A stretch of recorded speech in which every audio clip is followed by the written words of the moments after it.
सत्यमेव जयते। जय हिंद। अगले मैडम बधाई, बहुत जबरदस्त। अध्यक्ष महोदय, मैं आपका धन्यवाद देना चाहता हूं।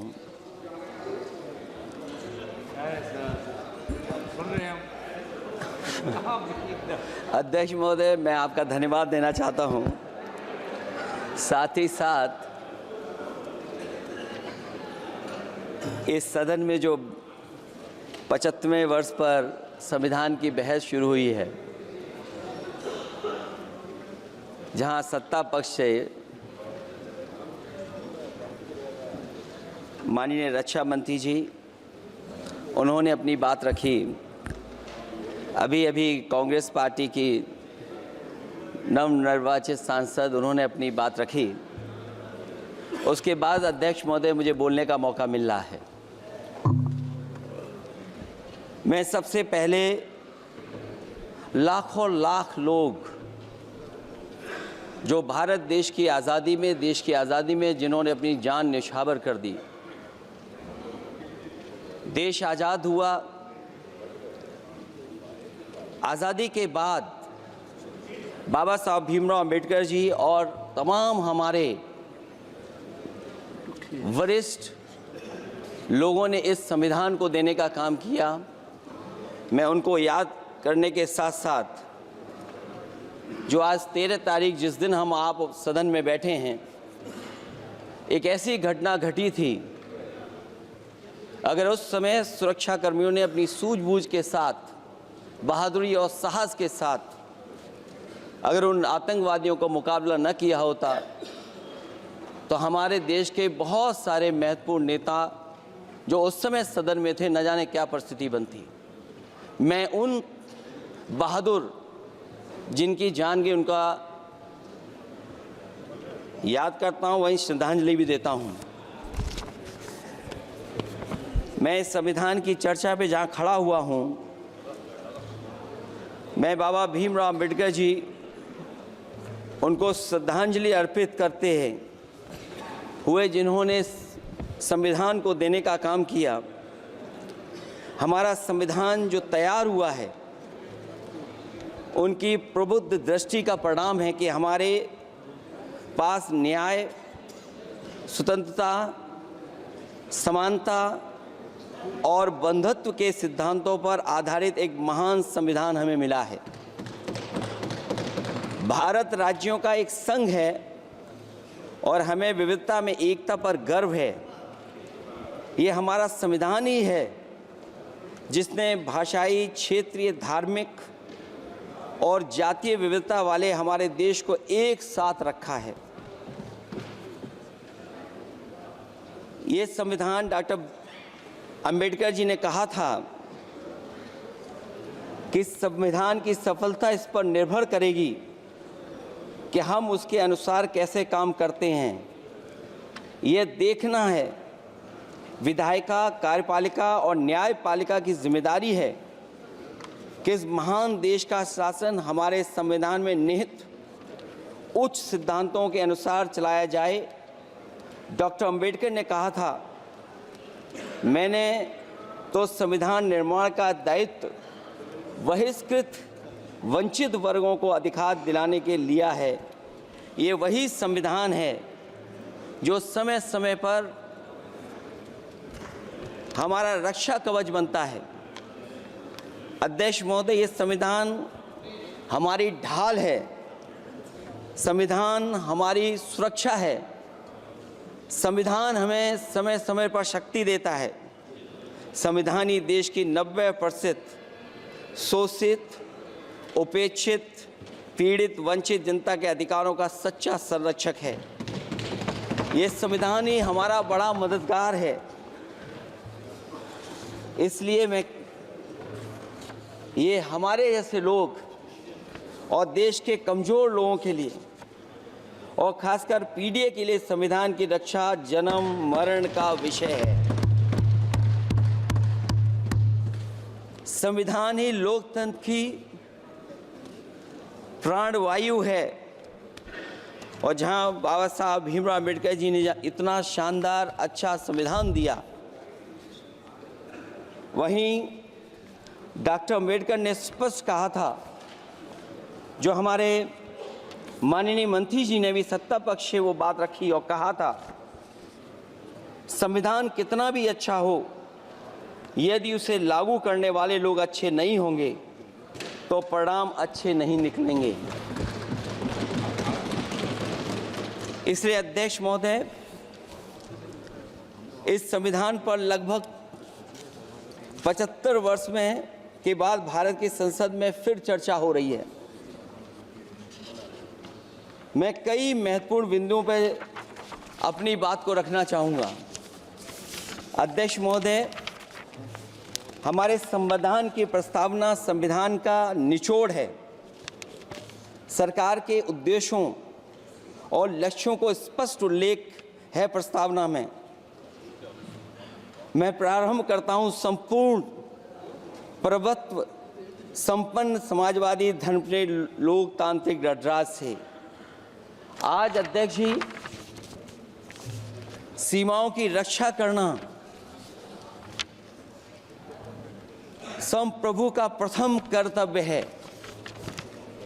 और अध्यक्ष महोदय, जिस देश की सीमाओं की सुरक्षा में जहां पर समय समय पर सेंध लगती हो, और हमारे माननीय मंत्री जी बेहतर जानते होंगे कि कई जगह पर हमारी सीमाएं सिकुड़ रही हैं। हमारे संसदीय मंत्री राज्य अरुणाचल प्रदेश में चीन के बिल्कुल बगल में रहते हैं। अध्यक्ष महोदय ये जानते होंगे कि हमारे पड़ोस में कितने गांव बस गए हैं,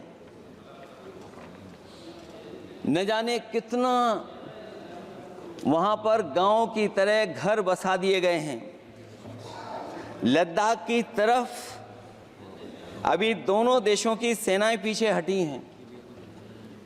हम अपनी सीमा में ही पीछे हटे हैं, और चीन जो हमारी सीमा में अंदर आ गई थी, वो हमारी सीमाओं से ही आंशिक रूप से पीछे हटी है। और अध्यक्ष महोदय, उस सीमा के पास एक रिजांगला मेमोरियल बना था। हमारे सरकार के लोग ये जानते होंगे कि जिस समय ये बात उठी लद्दाख को लेकर के, उस रिजांगला के मेमोरियल को तोड़ दिया गया। आज वो रिजांगला मेमोरियल वहां नहीं है।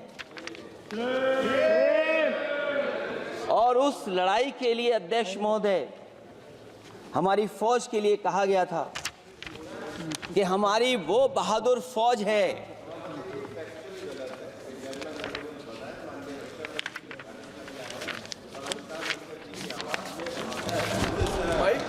अध्यक्ष महोदय, यही तो फर्क है। कहां पर था, कहां पर बना अब। और अध्यक्ष महोदय, मैं सरकार को बताना चाहता हूं, अध्यक्ष जी, मंत्री जानते होंगे, मंत्री जी, केवल 12 किलोमीटर सड़क बनी थी, और पड़ोसी देश ने क्या क्या नहीं कहा गया। और वो समय आएगा जब हमें मानसरोवर और कैलाश पर्वत पे जाने के लिए भी वो देश हमें रोकने लगेगा। तो हमारी आज 75 साल बाद सीमाएं कितनी सुरक्षित हैं। क्या लद्दाख की वो फिंगर्स जहां पर हम पहले थे, क्या हमारी फौज वहीं खड़ी है कि नहीं खड़ी है? अगर आप रिजांगला मेमोरियल जानते होंगे, तो लद्दाख की वो सीमाएं जो हमारे देश के अंदर थी, क्या हमारी सीमा वहां तक है कि नहीं है? आज यही है। ये देश समाजवादी गणराज्य बने। समाजवाद का सरल शब्दों में अर्थ है कि समता और संपन्नता हो। लेकिन देश में अध्यक्ष महोदय 2014 के बाद विषमता जिस तेजी के साथ बढ़ी है, उसकी कल्पना भी नहीं की जा सकती है। 140 करोड़ में से 82 करोड़ सरकारी अन्न पर जिंदा हैं। अध्यक्ष महोदय, जो देश को ये कहते हो कि हम दुनिया की सबसे तेज रफ्तार पे चलने वाली अर्थव्यवस्था बनने जा रहे हैं, 3 पर पहुंच गए और ऊपर जाएंगे। मैं सरकार से कहना चाहता हूं कि जब 82 करोड़ सरकारी अन्न पर जिंदा हैं और दूसरी तरफ देश की संपूर्ण संपत्ति के 2/3 हिस्से पर कुछ परिवारों का कब्जा है, अगर सरकार में ये बहादुरी और हिम्मत है तो इस 60% गरीबी के रेखा से नीचे रहने वाले लोगों की पर कैपिटा इनकम क्या है? अगर आपकी अर्थव्यवस्था ऊंचाई पर जा रही है तो हमारे जो गरीब लोग हैं, जो 60% गरीब लोग हैं, उनकी पर कैपिटा इनकम क्या है? और जहां समय समय पर सरकार अपने आंकड़े देती है, कम से कम ये आंकड़े भी दे दे कि गरीबी रेखा पर जो नीचे रहने वाले लोग हैं उनकी पर कैपिटा इनकम क्या है। इससे स्पष्ट हो जाएगा कि 5% लोगों की पर कैपिटा इनकम क्या है। हमारा प्रेमबली कहता है कि धर्म निरपेक्ष गणराज्य बने, राज्य की निगाह में सभी धर्म समान हैं। हमारा सेकुलरिज्म हमें रिलीजियस इक्वलिटी का रास्ता दिखाता है। यही ना अर्थ इसका है। क्या इस पर सरकार अमल कर रही है? देश के 20 करोड़ से ज़्यादा अल्पसंख्यकों के, विशेषकर मुसलमानों को दूसरे दर्जे का नागरिक बना देने का प्रयास चल रहा है। उन पर हो रहे अत्याचार प्रतिदिन बढ़ते जा रहे हैं। उनकी संपत्ति को लूटा जा रहा है, हत्याएं की जा रही हैं, घर तोड़े जा रहे हैं, उनके पूजा स्थलों पर कब्जा प्रशासन की मदद से किए जा रहे हैं। अगर ये धर्मनिरपेक्षता, तो धर्म शासित राज्य की क्या परिभाषा है? और हाल ही में हम लोगों ने अध्यक्ष महोदय उदाहरण देखा है कि किस तरीके से उत्तर प्रदेश में कई महत्वपूर्ण जगह पर इस तरह की घटनाएं जानबूझ करके की गई। मुझे याद है उस समय, जिस समय उत्तर प्रदेश का इलेक्शन चल रहा था, बहुत से लोगों को वोट डालने का अधिकार जिनको था, उनको अधिकार से रोका गया और जो लोग वोट डालने जा रहे थे उन्हें डराया धमकाया जा रहा था। ऐसे इंतजाम किए गए थे कि ये वोट डालने के लिए वोट बूथ तक न पहुंच पाए। वो तस्वीरें अध्यक्ष महोदय न केवल हम लोगों ने देखी, बल्कि पूरे देश और दुनिया ने देखी होंगी कि किस तरीके से उत्तर प्रदेश की सरकार के प्रशासन के इशारे पर एक पुलिस के अधिकारी ने महिलाओं को वोट से डालने से रोका और रिवॉल्वर दिखा करके कहा कि वोट डालने नहीं जाओगे। मैं उन बहादुर महिलाओं को बधाई देना चाहता हूं कि उन्होंने परवाह नहीं की और उन्होंने कहा कि इससे कुछ जान जाने वाली नहीं, अगर जान भी जाएगी तो हम वोट डाल करके आएंगे। क्या यही लोकतांत्रिक गणराज्य है? सच्चे लोकतंत्र में जनता श्रद्धापूर्वक मतदान के माध्यम से अपनी सरकार चुनती है।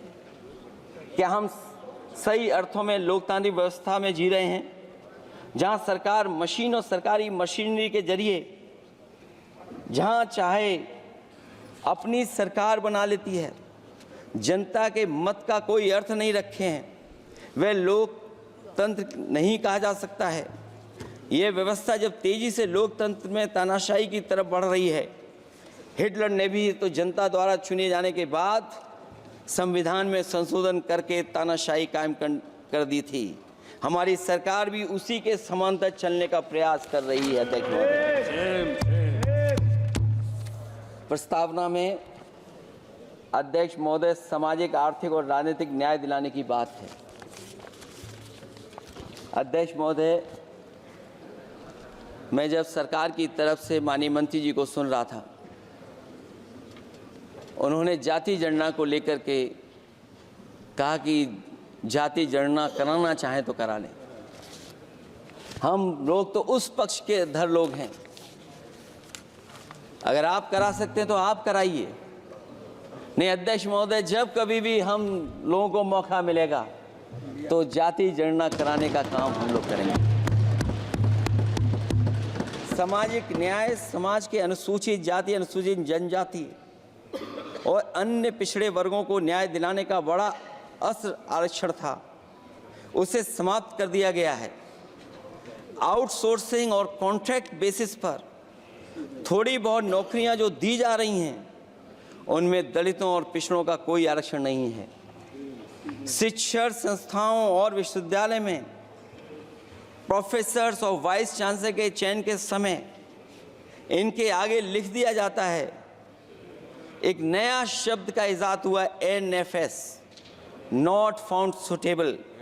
सरकारी उपक्रम भेज दिए, प्राइवेट उपक्रमों में कोई आरक्षण नहीं है। अध्यक्ष महोदय, शिक्षा मंत्री जी सूची जारी करें, और अगर ये बात कहीं भी गलत है तो शिक्षा मंत्री जी सूची जारी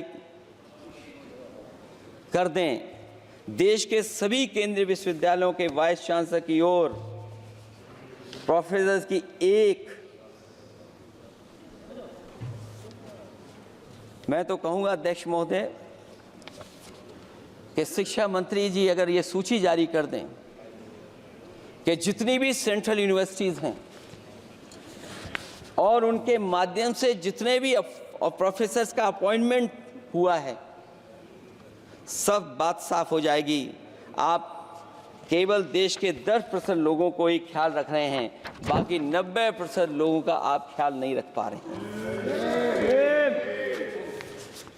और जाति जनगणना कभी जाति में भेदभाव नहीं बढ़ाएगा अध्यक्ष महोदय। जाति जनगणना जातियों के बीच दूरियां कम करेगा और तमाम हमारे ऐसे समाज के लोग जिनको न्याय नहीं मिला, जिनको अधिकार नहीं मिला है, अध्यक्ष महोदय कम से कम जाति जनगणना के बाद उन्हें अधिकार और सम्मान दिलाने का काम भी हो सकेगा। इसलिए हम इसके पक्ष में हैं। आर्थिक न्याय के बगैर न सामाजिक न्याय मिल सकता है और न राजनीतिक न्याय मिल सकता है। गरीबी का नाजायज लाभ उठाकर धन्ना सेठों की सरकार चुनाव में पैसा बांटकर राजनीतिक न्याय का भी अपहरण कर लेती है। कर्ज में डूबी बड़ी आबादी महाजन के दबाव में अपनी इच्छा के खिलाफ वोट देने को विवश हो जाती है। चुनाव में सत्ताधारी दलों द्वारा पैसे की भरमार के चलते कोई सामान्य कार्यकर्ता चुनाव नहीं लड़ पा रहा है। बड़े पैमाने पर धनवान चुनकर आ जाते हैं। पैसे के बल पर जब तक आर्थिक विषमता समाप्त नहीं होती, लोगों को राजनीतिक न्याय मिल नहीं सकेगा। प्रस्तावों में आगे जो लक्ष्य है, विचार, व्यक्ति, विश्वास, पंथ और उपासना की स्वतंत्रता, अन्याय के खिलाफ विचार व्यक्त करने पर जेल, अभिव्यक्ति की स्वतंत्रता का अर्थ है देशद्रोह। अगर भाजपा के मत के नहीं हैं, दूसरे धर्म के हैं तो प्रताड़ना के हकदार हैं। और अब तो उपासना करने पर भी दिक्कत है, क्योंकि हर मस्जिद के नीचे मंदिर खोजने वाले तत्व इस देश को शांति से रखना ही नहीं चाहते हैं। उन्हें कानून की कोई परवाह नहीं है। मैं इस मौके पर धन्यवाद देना चाहता हूं। सुप्रीम कोर्ट का कम से कम वो फैसला आया है जहां कुछ दिनों के लिए ये पाबंदी लगाई गई। व्यक्तियों की गरिमा और देश की एकता और अखंडता को सुनिश्चित करने वाली बंधुता, ये विभाजनकारी नीतियां संविधान की प्रस्तावना के उस उद्देश्य से जरा भी मेल नहीं खाती है। व्यक्ति की गरिमा लिंचिंग से धूल दूषित हो चुकी है। उद्योगपति सरकारी आतंक से परेशान हैं, हो करके अपनी पूंजी समेटकर देश छोड़ गए हैं और लगातार जा रहे हैं। अध्यक्ष महोदय, आज़ादी के बाद उद्योगपति कभी इतने भारत छोड़ करके नहीं गए होंगे, देश छोड़ के नहीं गए होंगे जितने इनकी सरकार में चले गए हैं। अगर व्यक्ति की गरिमा सुनिश्चित हो तो कोई व्यक्ति क्या अपनी मातृभूमि को छोड़ करके जा सकता है। सरकार इस पर आत्मचिंतन करे। अगर आपसी मतभेद पैदा करके एक दूसरे के प्रति अविश्वास पैदा किया जाएगा तो क्या देश की एकता और अखंडता के लिए एक अशुभ संकेत नहीं होगा।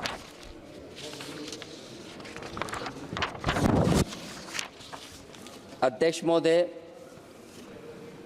आर्टिकल 14 कानून के समक्ष समानता। भारत के अंदर किसी भी व्यक्ति को राज्य कानून के समक्ष समानता को डिनाई नहीं कर सकता है। हो क्या रहा है, एक ही कानून कुछ लोगों के लिए अलग है और दूसरों के लिए अलग। अगर सत्ता पक्ष का व्यक्ति गेरुआ गमछा पहनकर गालियों को गाली दे दे तो जी हजूरी और दूसरा न्याय मांगने जाए तो उसे लाठी। क्या ये अनुच्छेद 14 का अनुपालन हो रहा है? अध्यक्ष महोदय,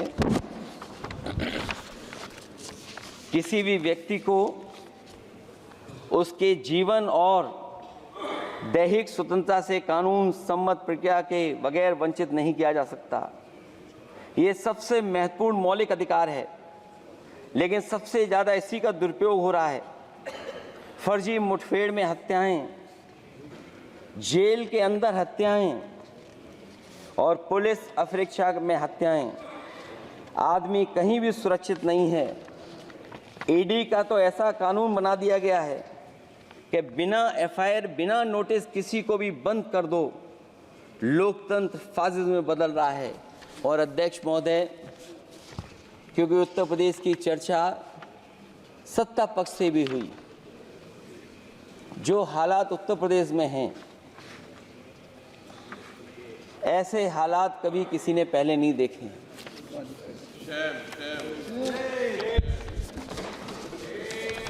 जहां पर कानून की समय समय पर धज्जियां उड़ रही हैं। और अध्यक्ष महोदय, केवल एक घटना नहीं मैं कहना चाहता हूं, ऐसी तमाम घटनाएं हैं जिनके बारे में मैं कह सकता हूं। आज़ादी के बाद अगर हम 75वें वर्ष में इस बात पर चर्चा करें संविधान पर, और आए दिन लोगों को न्याय मांगने के लिए आत्मदाह करना पड़े, तहसील हो वहां पे आत्मदाह, जिलाधिकारी हो वहां पे आत्मदाह, न्याय मांगने के लिए अगर मुख्यमंत्री आवास में जाना पड़े वहां पे आत्मदाह। सोचिए हम किस दिशा में जा रहे हैं। और अध्यक्ष महोदय, किसने नहीं देखा कि टीवी पे चलते हुए लोगों की जान ले ली गई? लाइव देखा है सबने। ये कहां का न्याय है? न केवल वो, बल्कि पता नहीं अध्यक्ष महोदय, हमारा प्रदेश कस्टोडियल डेथ में सबसे आगे जा रहा है। महिलाओं के उत्पीड़न में सबसे आगे जा रहा है। ये मैं नहीं कह रहा हूं, अध्यक्ष महोदय, ये सरकार के आंकड़े बता रहे हैं। और न केवल इन चीजों में आगे जा रहा है, बल्कि आजकल जो नए जमाने का डिजिटल इंडिया है, अगर साइबर अपराधों में सबसे आगे कोई प्रदेश दिखाई दे रहा है तो वो उत्तर प्रदेश दिखाई दे रहा है। ये अलग बात है अध्यक्ष महोदय कि कभी कभी जो डबल इंजन की सरकार चलने वाले जो दावा करते थे, पहले इंजन टकराते थे, अब तो डब्बे भी टकराने लगे हैं। Double engine single driver. और होड़ लगी हुई है कि कभी किसी ने दिल्ली का रास्ता किसी माध्यम से अपनाया था, उसी रास्ते पे चल करके आगे बढ़ना चाहते हैं। इससे खराब इस लोकतंत्र में और क्या हो सकता है? जिन लोगों ने ये कहा हो कि हम नौकरियां दे देंगे, आज नौकरियां कहां हैं? रोजगार कहां हैं? और अध्यक्ष महोदय, अगर वादा किया जाए नौकरी और रोजगार का, इन्वेस्टमेंट का, और सपने बड़े दिखाए जाएं, ये बात मैं इसलिए कह रहा हूं कि माननीय मंत्री जी भी उसी प्रदेश से आते हैं, प्रधानमंत्री जी भी उसी प्रदेश से आते हैं। आज कई मायनों में, कई आंकड़ों में उत्तर प्रदेश पीछे दिखाई दे रहा है। जहां रोजगार के सवाल पर, जो सरकारी नौकरियां इसलिए नहीं क्योंकि आरक्षण न देना पड़ जाए, इसे सरकारी नौकरियां नहीं हैं। आए दिन पेपर आउट, पेपर लीक, न केवल पेपर लीक है, बल्कि जानबूझ करके पेपर लीक कराया जाता है जिससे कि परीक्षा रद्द की जा सके। और जो अग्निवीर वाला सवाल था वो आज भी वैसा ही का वैसा है। हम लोग अग्निवीर वाली व्यवस्था कभी स्वीकार नहीं कर सकते हैं। जो पहले भर्ती जैसी होती थी अध्यक्ष महोदय, अगर वैसी ही भर्ती होगी तो हमारी सीमाएं और सुरक्षित होंगी, हमारे और नौजवान जाकर के देश की असली पक्की वर्दी पहनने का काम करेंगे। ये अध्यक्ष महोदय कैसी चर्चा संविधान की जो है बिना प्रधान की।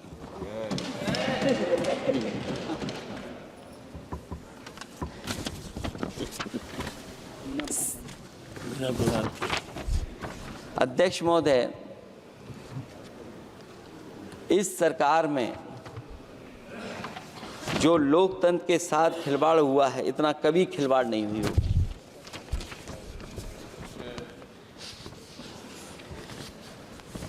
संविधान को परतंत्र बनाकर जो लोग राज करना चाहते हैं, उनके लिए आज़ादी का अमृतकाल सिर्फ एक जुमला है। और अंत में मैं सिर्फ एक ही बात कहना चाहता हूं कि संविधान बचेगा तो न्याय बचेगा, और न्याय बचेगा तभी सबको बराबर मान सम्मान, सबको बराबर मौके मिलेंगे, भेदभाव भी मिटेगा। और भेदभाव का भाव भी इसलिए आज फिर से संविधान को बचाने के लिए एक और करो या मरो आंदोलन की ज़रूरत है। इसलिए अध्यक्ष महोदय, हम आपको भरोसा दिलाते हैं, पिछले चुनाव में भी बहुत सारे सत्ता पक्ष के माननीय लोग ये कहते थे कि हमें इतनी सीटें मिल जाएंगी तो हम संविधान बदल देंगे।